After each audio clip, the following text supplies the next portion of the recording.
This video probably should have a government warning on it, but I'm going to show you my favorite way to eat fresh picked veggies.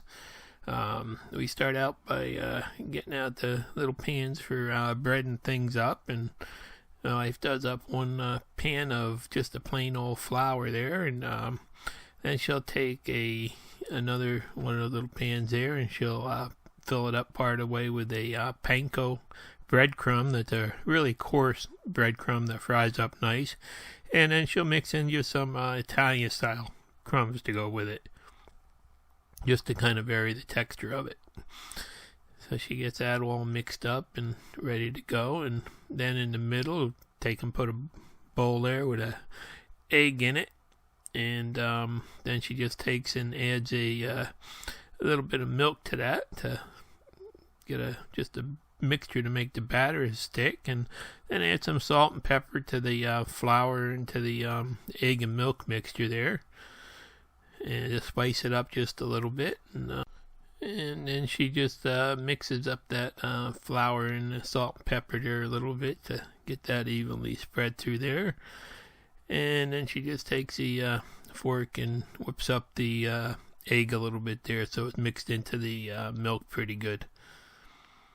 Time to cut the zucchinis. These were fresh picked, and we're going to do slices today. You can do rounds or you can do slices, and today we decided to do the slices. They're pretty easy to do. Make the zucchini sticks, and they're fun to eat.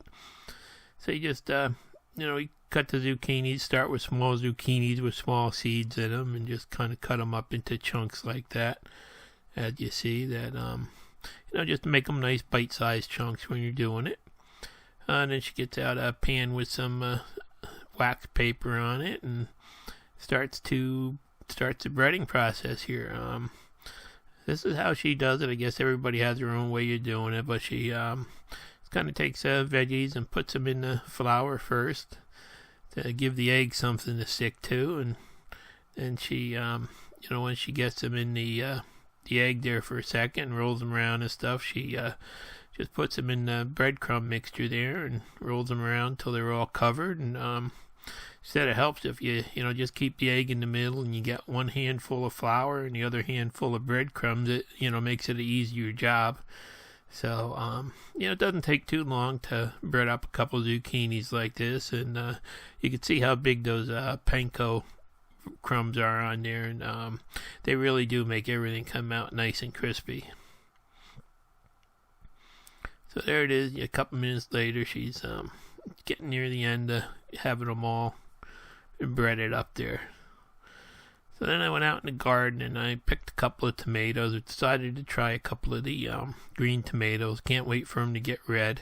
These are the Paul Robersons, and they're actually going to be a black tomato almost. They're a very flavorful tomato, and we figured that we'd try them now. So I grabbed a couple of them from the garden, and we just cut them up and just got 6 slices out of the 2 tomatoes to give them a try and just see what kind of flavor they'd have once you fried them up. So you pretty much do the tomatoes the same way as the zucchini, just stick them in the flour, and then she likes to add cornmeal to the breadcrumbs when she does the tomatoes. It gives them a little bit different texture and a little bit different flavor. So same thing, dip them in the flour, get them coated so that egg and milk mixture will stick to them, and then just get them all good and soaked in the middle there, and just throw them over in the breadcrumb mixture next, and it doesn't take that long at all, and really easy to do. Yeah, we did get some rain today, on and off all day long, which is really a good thing. So you can tell we were kind of bored sitting inside trying to figure out how to cook the veggies next. So, this is what we decided to do tonight for dinner. So she's got them in the same thing, got them in the breadcrumbs there and cornmeal mixture and panko and everything else. And, it sticks pretty good. It doesn't really stick to the edges, but that doesn't matter.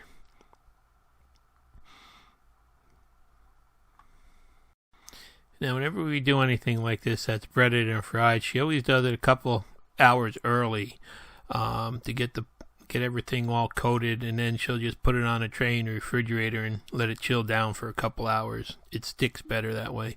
Then I grabbed some of the potatoes that I dug up the other day.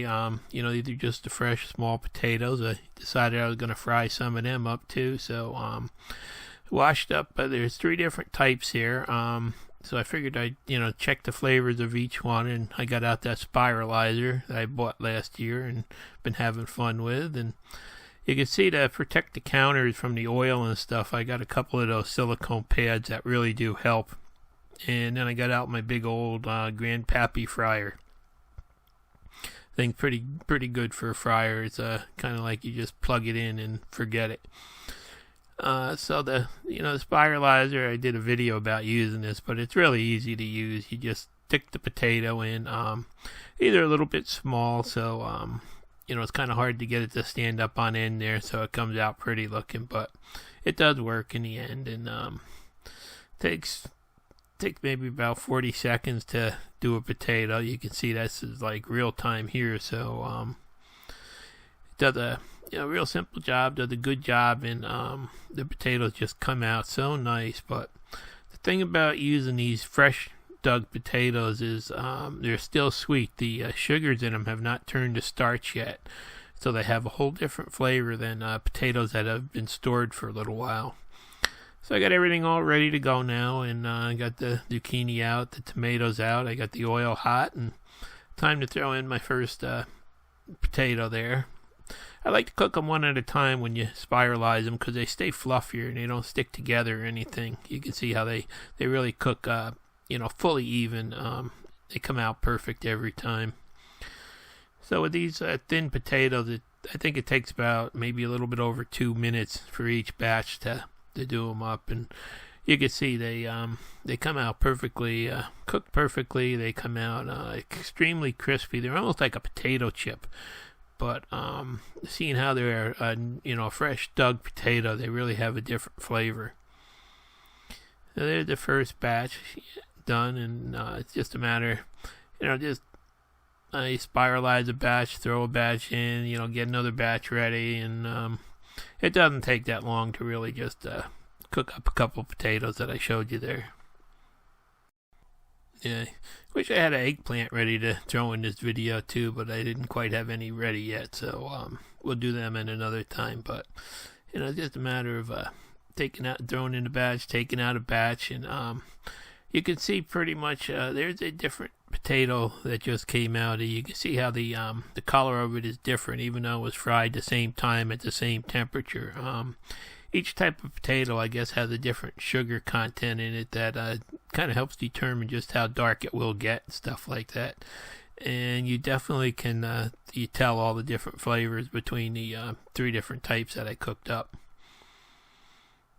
So it didn't take long to to get the potatoes cooked up there. And I have to tell you, they are just amazing. And you always have to put salt on them when they first come out of the fryer and they're hot. Then it was time to just start throwing some of the zucchini sticks in the fryer. And you can see they've got a little bit more moisture in them than the potatoes, a little more spattering and stuff like that when you put them in. But, basically they take, less than 2 minutes, I think, for a couple of them. And they come out really nice and golden brown with that, and real crispy with that panko. And we used to cook them in the frying pan, but we found by using this granddaddy fryer or whatever it is, that they actually cook up crispier on the outside and they don't get mushy on the inside. They just get cooked, perfect. So they're still not kind of falling apart on the inside. So I got the zucchinis done. Time to just throw a couple of the tomatoes in at a time to fry them up. And the same thing with them. They took about 2 minutes each, and you can see how I had oil all over everything, so that's why those silicone pads are really nice. And there we are, a good greasy fried meal for tonight. All I can say, it's the way I like my veggies the most. And there's even a little bit left over for a midnight snack here. Thanks for watching. Please subscribe.